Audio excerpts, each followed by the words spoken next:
Ребята, всем огромный привет! У нас сегодня солнечно в Одессе. Между днями дождливыми у нас выглянуло солнышко. И я, конечно же, отправилась на свои стеллажи с орхидеями, потому что в солнечные дни прям желание есть огромное позаниматься орхидеями. Кого-то полить, если уже просохли, кого-то обстричь цветоносы. Ну, смотрите, до сих пор бабулетка Тамара цветет. И на ней, вам привет, и на ней есть две детки. Сейчас я вам покажу эти детки.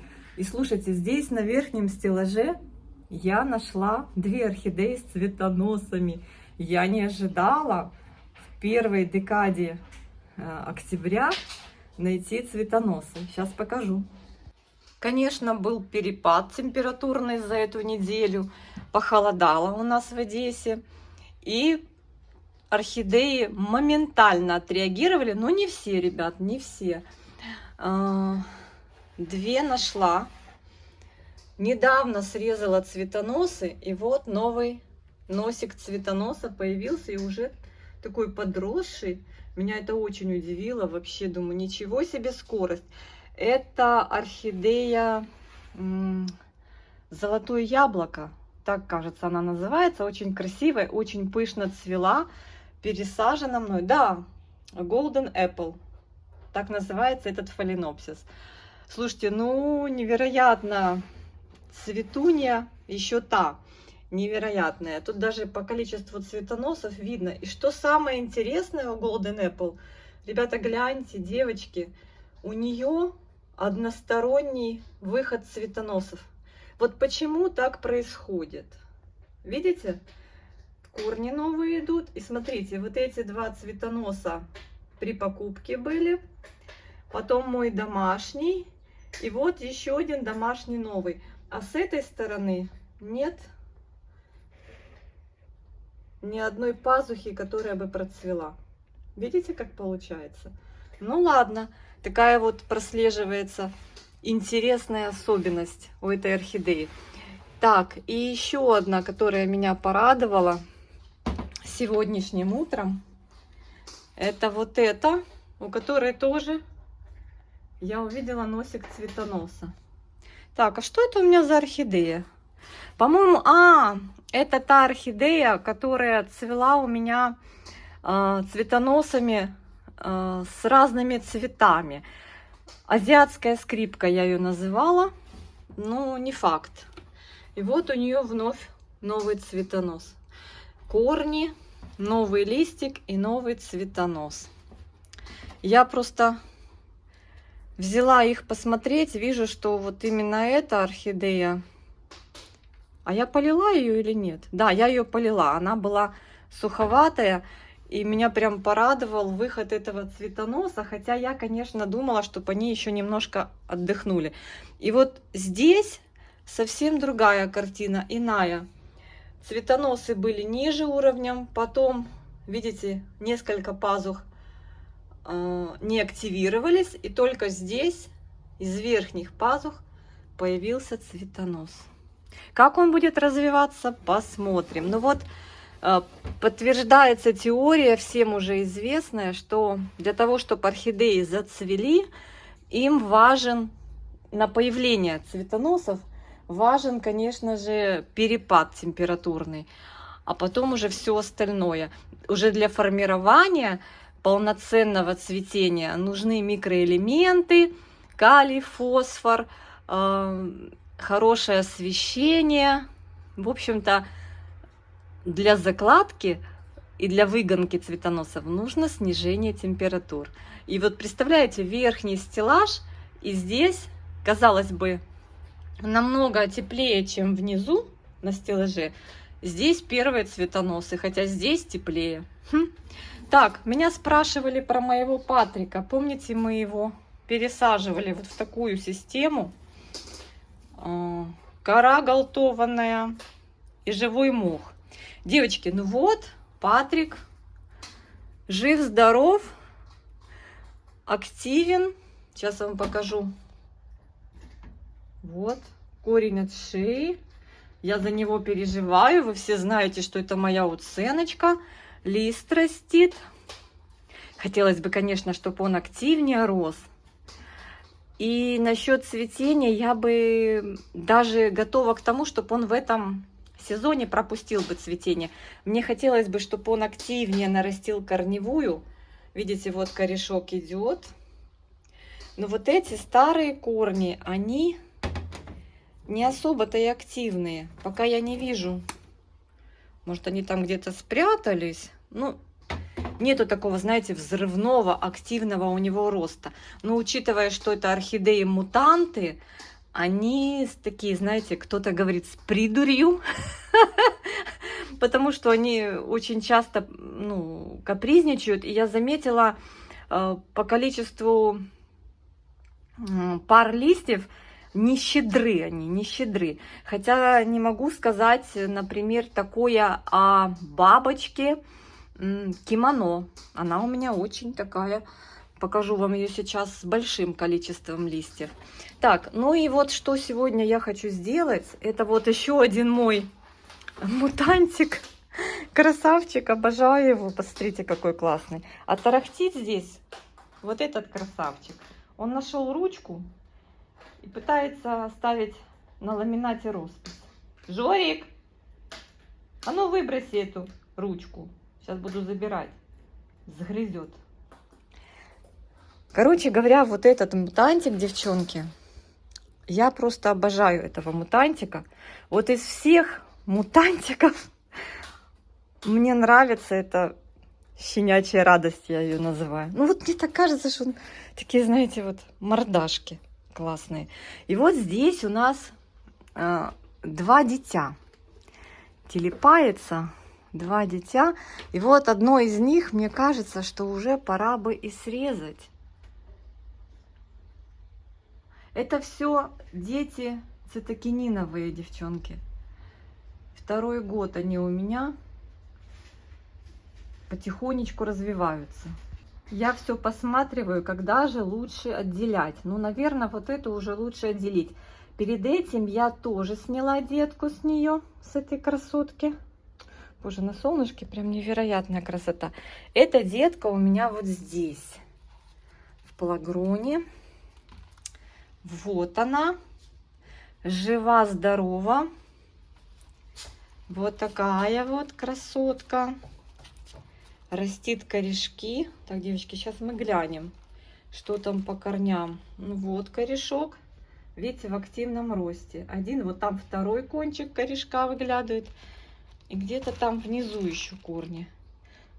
Угу, вот корешок. Ну, в общем-то, потихонечку осваивает деточка стаканчик с плагроном.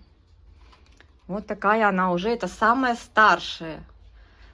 Видите, 3. Она уже подрастала, и я сняла ее для того, чтобы дать возможность развиваться остальным.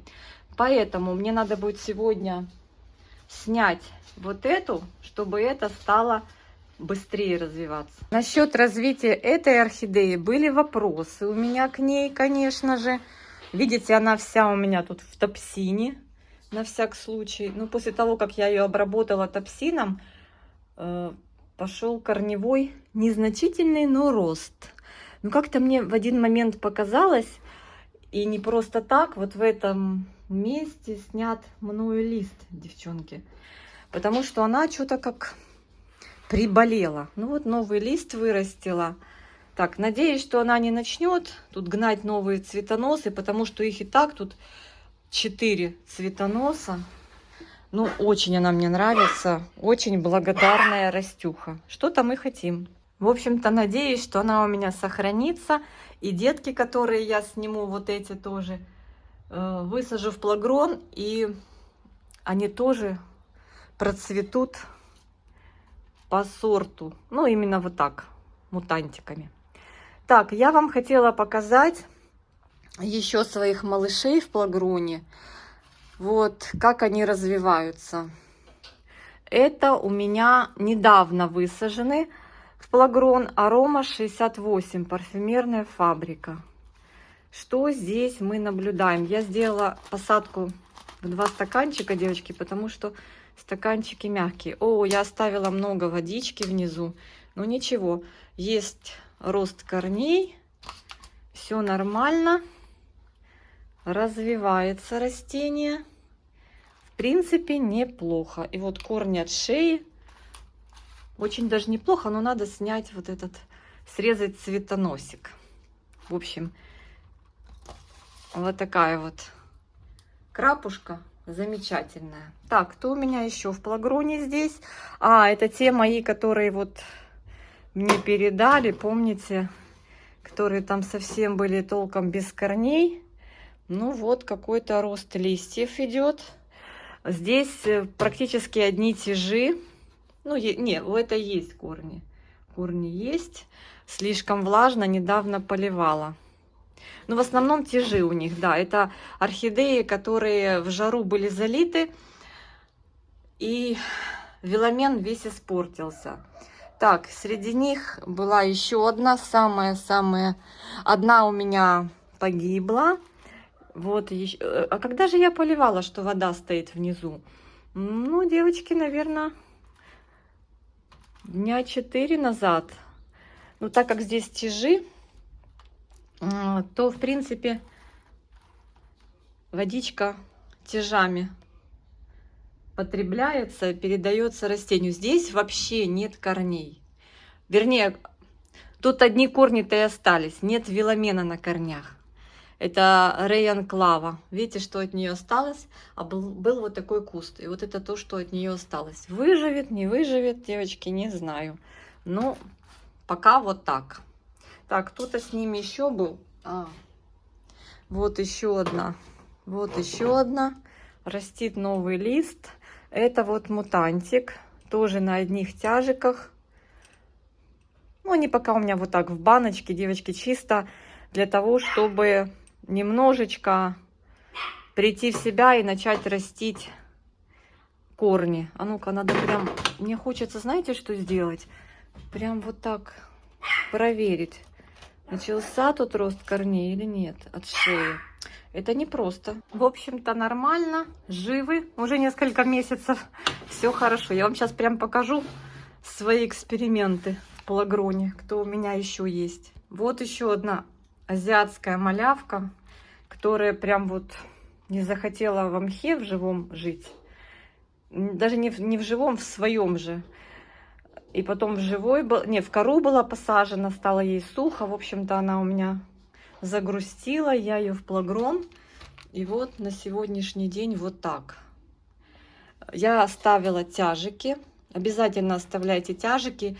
Если видите, орхидея у вас загрустила, веломен сгнил, вы достали там кисель, снимайте руками веломен, тот, который снимается, оставляете корень, тяж так называемый. Это и есть корень. И на тяжах ваша орхидея сможет какое-то время пожить, и это даст ей возможность развиваться. И потом, пока не появятся новые корешки, она будет этими тяжиками влагу потреблять. Так, вот такая вот реанимашка в плагроне осваивает этот неорганический субстрат. Так, еще один пример роста фаленопсиса в неорганическом компоненте. Это Афродита. Одна из недавних покупок, тоже была сразу пересажена в плагрон. Вот вижу рост новых корней и неплохое развитие в плагроне. Но не все так просто. Какая-то часть корней, видите, испорчена. Ну, это ничего страшного. Есть новый рост, все будет хорошо. И вот от шеи новый рост, и новые листики. Да, так бывает, что при смене субстрата возможны такие вот варианты. Но не критично. Еще одна детка, которую я сняла со своего сплита. или сплета. Вечно я путаю, девочки. Что тут, что тут? Почему такой большой стакан? Потому что была очень такая, знаете, корневая. Я долго не снимала с материнского растения, и корни выросли очень такие, знаете, продолговатые, длинные. И когда начала подбирать тару для пересадки, только этот стакан и подходил. Не захотела их там крутить, в общем, дала вот такой объем. Ну, в общем-то, потихоньку развивается. Ой, вижу даже, что начался корневой рост от шеи. Вот этого я, конечно же, больше всего и ждала. Надеюсь, что этой тоже все будет хорошо. Еще одна моя муташка в плагроне. Это Леолин Sparrow Cat. Кустик приехал такой себе, но процвела. Очень хорошо цвела, показала свою красоту. Но по корням как-то меня не удовлетворяла. И я ее высадила вот так в плагрон. И знаете, она пошла в рост. Видите, сколько здесь у нее появилось корешков. Она потихонечку осваивает корнями горшочек. Смотрите, как это все наглядно видно. Вот новый корешок идет. Видите? Очень даже неплохо. И пошел в рост листьев. Ну, не знаю, будет она в этом сезоне расти, цвести или нет. Может быть, и не нужно. Тут у нее, кстати, 2 цветоноса было. Вот новый рост корней от шеи. Вообще замечательно. Вот это, видите, я вам показываю практически, ну, это не все, но какую-то часть своих орхидей, фаленопсисов в плагроне. Раз уже речь прошла о моих необычных орхидеях-мутантиках, есть у меня еще вот такая вот Виктория Лейс, которая пришла очень в таком неважном состоянии ко мне от продавца. Ну, видимо, садовник хиленькие экземпляры прислал. И вы знаете, я боялась даже ее пересаживать. Она процвела у меня по сорту. Я очень прям понравилась мне, как она процвела. Прям супер.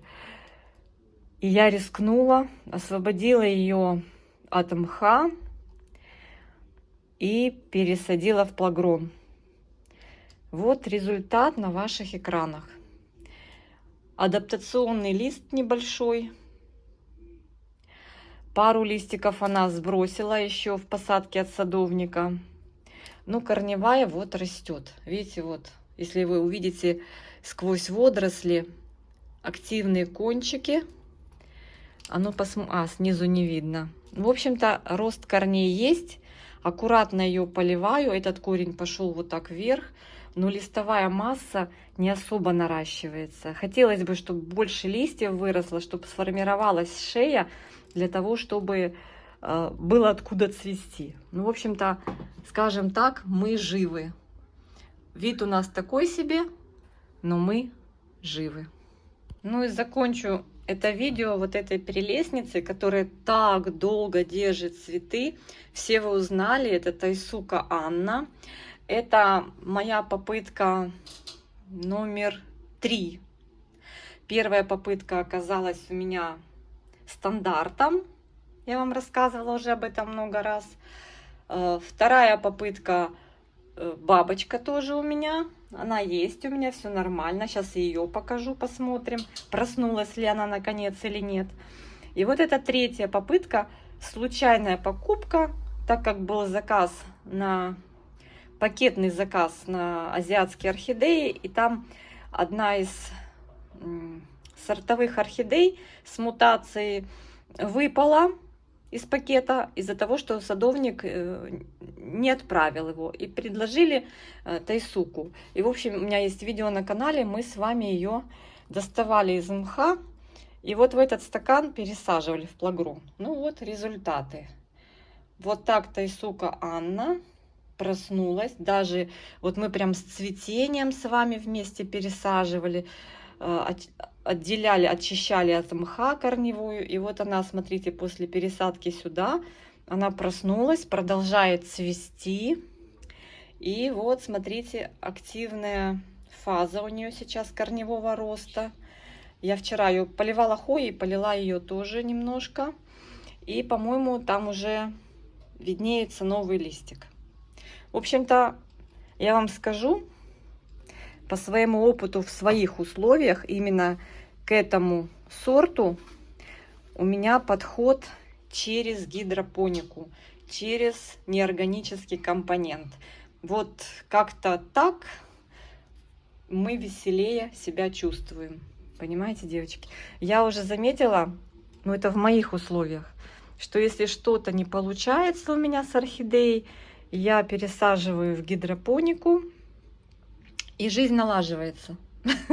Ну, не теряю орхидею. Ну, это не в 100% случаях, но в процентах 98-96 это срабатывает. Такая красота. Сейчас я покажу и сама вместе с вами посмотрю, принесу сюда второй вариант. Это мои хоечки недавно купленные здесь тоже. Покажу вам сейчас вторую мою бабочку тайсуку. Она тоже в плагроне после нескольких лет, ну не то что мучений, а приспособления, адаптации. Значит, в мхе мы начали гноить корни. Видимо, как-то я не схватила вот этот момент, не уловила с поливом именно этого сорта во влагоемкой посадке. И в коре мы тоже плохо себя чувствовали. И в итоге мы были посажены в пол-литровую банку, в плагрон. Сейчас посмотрим, что там. Вот мой второй экземпляр. Ну, я бы сказала, что он как бы старше, так оно и есть. И по размеру он был больше. Это Тайсука Анна, купленная намного раньше, которая болела у меня, не хотела расти. И вот в плагроне вижу, сейчас корневой рост активировался от шеи. Видите, она вся в топсине, потому что этот лист тоже покрылся какими-то непонятными пятнами. Сейчас листик после обработки топсином растет хорошенький. Ну вот по росту, по развитию корневой... А, вот пошло развитие, девочки, пошло. Фу, слава богу. Надо, наверное, немножко хлепнуть влаги. Хотя здесь вот есть еще испарина. Зеленые корни не всегда показатель того, что орхидея напоена. Потому что это, возможно, как это, ну, позеленели от этого, от водорослей, да, хлорелла на них присела. В общем-то, потихонечку она просыпается. Вот я просто, девочки, вот из своего опыта, у кого проблемы с Тайсукой Анна, с бабочкой, не бабочкой, у меня были проблемы и не с бабочкой, попробуйте не керамзит, это не керам, это плагрон. Это гидропоника. У нее немножечко там другой принцип. Все-таки, мне кажется, ну, немножко по производству, по методу производства отличается производство керамзита, тем более строительного, от Жора. Что случилось? Это Жора там нашел. От плагрона для выращивания растений. У Жоры там какие-то приключения. Жора, а что там? Нам отопление еще не дали. Не надо срывать плинтуса. Что такое? Что такое? Что такое? Нерасчесанная собака. Щенячья минуточка. Всем скажи привет. Всем привет. Ой. Вот на этой оптимистической ноте я хочу закончить свое видео. Поделилась с вами своими... ну, не могу сказать достижениями, своими, может быть, радостями небольшими и своим опытом по выращиванию фаленопсисов в плагроне. Так что попробуйте именно плагрон. Если нет плагрона, можно использовать, ну, вот такой вот меленький садовый керамзит. Не строительный, а садовый. Есть же такой, да? В садовых центрах продается специально для выращивания растений. Я думаю, что тоже будет хорошо. Вот видите, как здорово у этой прям пошли корешки. А здесь хоть и тоже начался процесс, но не так активно. Но, в принципе, тоже неплохо. Я вот этот корешок увидела, прям порадовалась, потому что все никак. Она прям сидела и сидела и сидела. Сейчас немножечко дам ей влаги, вот буквально чуть-чуть, там вот чуть-чуть смочу. Я вот именно с этим сортом очень аккуратничаю с поливом. Нужна вот прям аэрация, и вроде как и влажность нужна, не пересыхала, но и чтоб не переборщить. В общем, все, друзья мои. Всех обнимаю, всем мира и добра. Всем всего самого наилучшего. Сейчас буду отделять эту детку и тоже высаживать в плагрон. Пока-пока.